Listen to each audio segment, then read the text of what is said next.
عالمی منظرنامے سے خبریں شامل کریں گے۔ آپ کو بتائیں کہ لبنان میں پیجر ڈیوائسز کے دھماکے کیے گئے ہیں۔ 10 حزب اللہ ارکان شہید ہو گئے ہیں، جبکہ مرنے والوں میں ایک بچی بھی شامل ہے۔ ایرانی سفیر سمیت 4000 کے قریب افراد زخمی ہونے کی بھی اطلاعات ہیں۔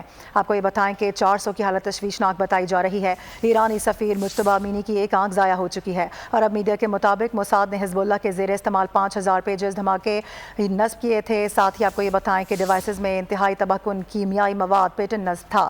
یہ مواد ٹینک شکن میزائل میں لگایا جاتا ہے۔ حزب اللہ نے اسرائیل کو منہ توڑ جواب دینے کے عزم کا ظاہر کر دیا ہے۔